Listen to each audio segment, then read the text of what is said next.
planejamento, né? As dificuldades da vida. E com Elias não foi diferente. Com Elias não foi diferente. Se você pegar o capítulo 18, você vai ver que o capítulo 18 fala justamente do desafio dele aos 70 profetas de Baal e ao povo de Israel de uma forma em geral, né? Quando ele vira para o povo de Israel e diz assim: olha, vocês precisam tomar uma decisão. Se Deus é Deus, seguiu. Mas se Baal é Deus, siga Baal. O que não pode acontecer é vocês ficarem em cima do muro. E aí ele desafia, vocês conhecem a história, ele desafia os 70 profetas de Baal, pede para que esses profetas demonstrem que o Deus deles é o verdadeiro Deus, e eles não conseguiram demonstrar, respondendo, né, com fogo. E quando chega a vez de Elias, ele molha ali o holocausto, ele molha ali aquela oferta para deixar a situação muito mais complicada, para mostrar que Deus, o Deus que nós servimos, ele não depende de situações da natureza, tá? Ele não segue as regras da natureza, as leis da natureza, porque ele é Deus. Então, quando você vê uma situação dessa, uma madeira encharcada, você sabe que vai ter uma certa dificuldade para aquela madeira pegar fogo, entrar em combustão, né? Primeiro, aquela água precisa evaporar, né? Aquela madeira precisa secar para ela poder entrar em combustão. E o profeta Elias, ele faz justamente o contrário. Ele não pega madeira seca, ele não pega madeira já preparada para que Deus pudesse responder com fogo, né? É como se a gente dissesse assim: olha, vamos ajudar Deus. E quantas vezes a gente faz isso? Quantas vezes nas nossas orações a gente ora a Deus, dizendo que a gente confia em Deus, que a gente acredita em Deus, que a gente entrega aquela situação nas mãos de Deus, mas depois a gente se vê ajudando Deus, dando um jeitinho aqui, outro jeitinho ali, e a nossa ajuda, ao contrário do que a gente pensa, de que realmente nós estamos ajudando Deus, muito pelo contrário, só atrapalha e retarda a resposta de Deus na nossa vida. E Eliseu, ele deixa isso muito claro, que Deus não depende da ajuda humana, ele não depende das leis e regras da natureza para que algo aconteça. Uma coisa que eu sempre digo: milagre não é para ser explicado, milagre é para ser vivido, porque não segue regra nenhuma, irmãos. Quando você depende do homem, existem algumas regras que precisam ser seguidas. Quando você depende da natureza, existem algumas regras que precisam ser seguidas. Por exemplo, você aqui em Brasília, né, que está um tempo seco, se você precisar de chuva agora, provavelmente não virá, né? Não adianta, não virá, porque não é tempo, não é época de chuva, né? Talvez daqui a uma semana, 2 semanas, né? Esperar a umidade aumentar um pouquinho mais, aí sim pode vir chuvas. Então, quando você depende de respostas da natureza, regras precisam ser seguidas. Quando você depende da mão do homem, regras precisam ser seguidas. Quando você depende de Deus, não há nenhuma regra. E se fôssemos colocar aqui alguma regra, a única regra viável, a única regra possível nesse cenário é a regra da fé. Porque a Bíblia diz isso, quando diz assim que aquele que se aproxima de Deus deve crer que Ele existe e que é galardoador dos que o buscam. Se fôssemos colocar alguma regra, seria essa. Aí você diz assim: poxa, mas eu não tenho fé. E como eu faço para ter fé? Aí você vai lá para Efésios, se eu não me engano, que diz assim, que a salvação é pela graça mediante a fé, e isso não vem de vós, é dom de Deus. A fé é dom de Deus. Peça a Ele e Ele te dá. E Ele vai aumentar a tua fé. E a nossa fé, ela aumenta à medida que a gente pratica, à medida que a gente coloca em prática essa fé todos os dias. E todos os dias praticando essa fé e dando razão a Deus. Esse é o contexto do capítulo 19, do texto que a gente vai ler agora. Acompanhe comigo. 1 Reis, capítulo 19, diz assim: Acabe fez saber a Jezabel tudo quanto Elias havia feito a respeito dos 70 profetas, o que aconteceu com eles, como morreram todos, né? Como matara todos os profetas à espada.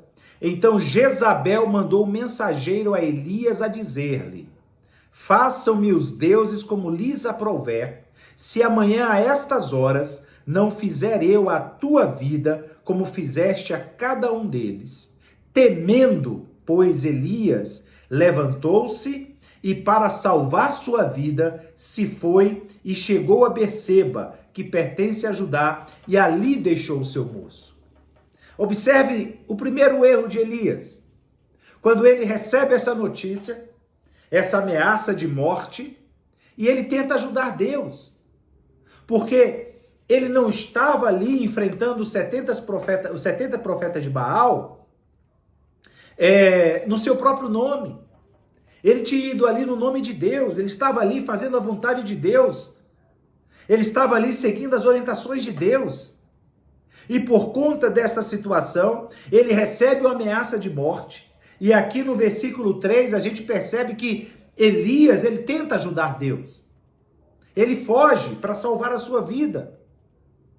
Mas se ele estava ali amando de Deus, se ele estava ali representando Deus, será que não era muito mais fácil ele confiar a sua vida a Deus? Saber que quem cuida dele é Deus, quem o sustenta é Deus, quem o guarda é Deus, quem o livra é Deus. Até quando, diante de situações parecidas, nós vamos confiar na nossa força? Nós vamos confiar na nossa própria capacidade ou na capacidade de terceiros para salvar a nossa vida, seja em que âmbito for, em que escala for, em que dimensão for. Olha o que ele faz aqui, temendo. Ele deixou que o medo entrasse no coração dele. Que o temor daquela ameaça entrasse no coração dele. E vocês já me ouviram dizer aqui que quando o medo entra pela porta, a fé sai pela janela. O medo e a fé não ocupam o mesmo espaço. Se tem fé, não pode ter medo. Se tem medo, com toda certeza, a fé não vai estar presente. E aqui está dizendo que ele temendo, pois Elias levantou-se para salvar a sua vida. Ele foi fazer alguma coisa. Ele foi fazer aquilo que estava além da sua capacidade para fazer. Eu não estou dizendo aquelas coisas que são nossa responsabilidade. Deus não vai trabalhar para você. Deus não vai te levantar cedo para colocar você para fazer o que tem que fazer. Ele não vai fazer isso. Porque a Bíblia diz que as coisas possíveis são para nós. As impossíveis pertencem a Deus. Então, quem é que pode nos salvar, irmãos? Quem é que pode nos guardar? De quem eu vou receber a garantia que amanhã eu vou acordar cedo e vou anoitecer e vou dormir e acordar no dia seguinte? Quem pode me dar essa garantia? Se não Deus. Eu não tenho condições nenhuma. Eu posso levar a vida mais saudável que for. E aqui eu não estou dizendo que você não deva. Não é isto. Eu posso praticar atividade física para manter meu corpo saudável. Eu posso dormir cedo, acordar cedo. Evitar situações de estresse. Me alimentar bem. Fazer check-up, né? Com frequência. E mesmo assim eu não tenho garantia nenhuma de que eu vou viver um dia a mais em relação àquela pessoa que não faz nada disso.